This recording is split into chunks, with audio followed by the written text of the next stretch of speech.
সম্মানিত ফেসবুকবাসী, আসসালামু আলাইকুম। আমি এই মুহূর্তে অবস্থান করতেছি নীলফামারী জেলার কিশোরগঞ্জ উপজেলার দলিরামপুর ডিসির মোড়ে। আপনারা অবগত আছেন যে আজ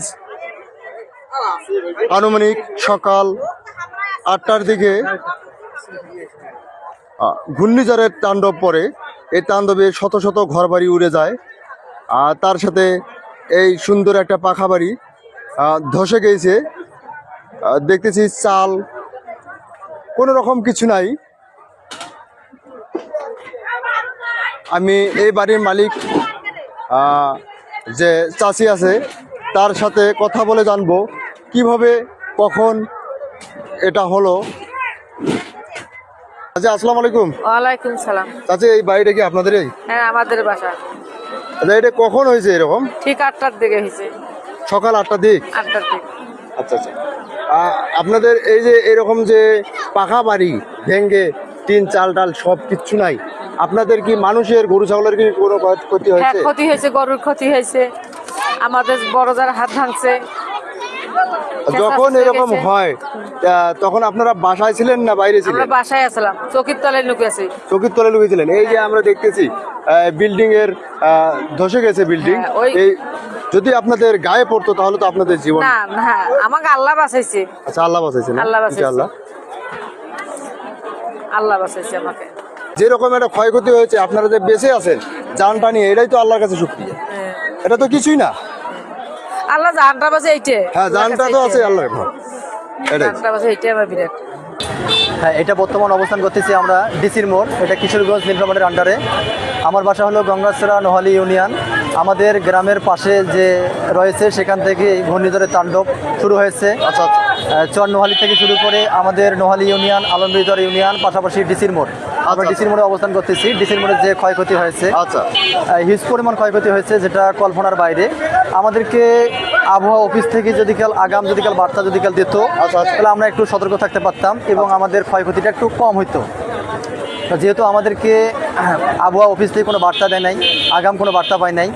আর আমাদের একটা সৌভাগ্যের বিষয় হলো, আমরা 8 ঘটিকার সময় যেহেতু এই ঘূর্ণিঝড়ের তাণ্ডবটা হয়েছে, সেখানে আমাদের প্রাণনাশকের কোনো ক্ষয়ক্ষতি হয় নাই। আমাদের ঘর বাড়ি থেকে শুরু করি আমাদের আশপাশের যে গ্রামগুলো রয়েছে, যে কৃষি যে ফসলগুলো রয়েছে, সমস্তগুলোর একটু খুবই বিশ্রী অবস্থা হয়ে গেছে, যেটা ক্ষয়ক্ষতি হিউজ পরিমাণ হয়েছে, যেটা সাধারণ কৃষকের জন্য খুবই মারাত্মক অবস্থা। আমি এতটুকুই বলবো প্রশাসনকে যে সুষ্ঠুভাবে এটা তদন্ত করার পরে যাদের ক্ষয়ক্ষতি হয়েছে, ক্ষয়ক্ষতি বলতে সমস্ত লোকেরই ক্ষয়ক্ষতি হয়েছে, সবাইকে একটু সহযোগিতার হাত বাড়িয়ে দেওয়ার জন্য আমি আহ্বান করব এবং জানাবো। সেটা ডিসি স্যার থেকে শুরু করি এসিলেন ইউনো মহোদয়কে, যে আপনারা সুষ্ঠুভাবে সুন্দরভাবে তদন্ত করার পরে তাদেরকে একটু সহযোগিতা করলে মোটামুটি ভালো হবে। আমার বাড়ি বাবা, আমার 6টা রুম ভাঙছে, গরু ছাগল আমার উড়ি গেছে, ব্যথা সব কাপড় চোপড় আমার কিচ্ছু নেই বাবা। আমার যে খাবো আজ তারও কোনো উপায় নেই, সব চলে গেছে বাবা, সব চলে গেছে, কিচ্ছু নাই ভান্ডার বাবা। থাল বাসন আমার সব উড়ি গেছে। আচ্ছা, আপনারা সকাল থেকে কোনো খাওয়া দাওয়া করেন না? না? সকাল থেকে ভাই কোনো খাওয়া দাওয়ার কোনো পরিস্থিতি নেই, কোনো কিছু আমরা খাইতে পারি নাই বা এইভাবে পরিস্থিতি শিকার হয়ে আছি। যে সব কিছু যে চারটা দালানো রুমে সব কিছু আমাদের সব টিন সব উড়িয়ে নিয়ে গেছে। ও ঘরে খাট খুট যা আছে সব কিছু ভেঙে গেছে, শেষ। কান্নাকাটি করেন না চাচা, কান্নাকাটি করেন না, সব আল্লাহ লেখা, সবই আল্লাহ যা লিখছে তাই হচ্ছে, ঠিক আছে? আপনারা এরকম যে ঘটনা ঘটবে আপনারা জানতেন না? বাবা না, না জানার কারণে এরকম আপনাদের কোনো ক্ষয়ক্ষতি হয়েছে? ছাগলের বাচ্চা দুটো নাই বাবা, গরু একটা জখম হয়েছে। চাচা,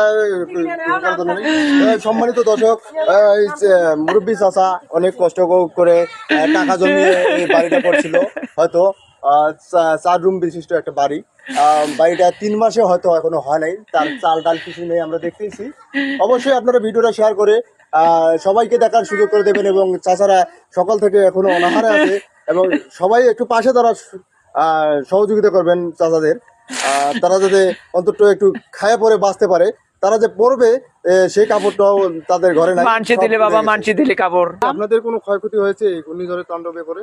হ্যাঁ, আমাদের ক্ষতি হয়েছে, ঘর পড়ে গেছি। পড়ে যাওয়ার পর মনে করো আমার বাচ্চা খাটে নিচে ছিল, আচ্ছা আচ্ছা তারপর আমার স্বামী বাড়ি করছে, করার পর আমরা সবাই একখানে ছিলাম। আচ্ছা তারপর ঘর পড়ে যাওয়ার সাথে আমার গরু বার হয়ে আসছে ঘর হাতে। হ্যাঁ। তারপর আমরা সবাই বের হচ্ছি ঘর থেকে। আমরা যে দেখতেছি এই যে এই ঘরটা, এই যে গাছ, যে এত বড় বড় গাছ ঘরের ভিতরে পড়েছে, দেখতেছি একটা খাট শুয়ে থাকা মানুষ। হ্যাঁ। আচ্ছা, ওখানে কি ওই ঘরে কি সেই সময় মানুষ ছিল না? সে সময় দুইটা লোক আসছিল, একটা মহিলা একটা পুরুষ। পুরুষটা খাটের নিচে ছিল, গরুটাও বাড়ি করবার সময় পায় নাই, কাটি দিয়েছে দাও দিয়ে।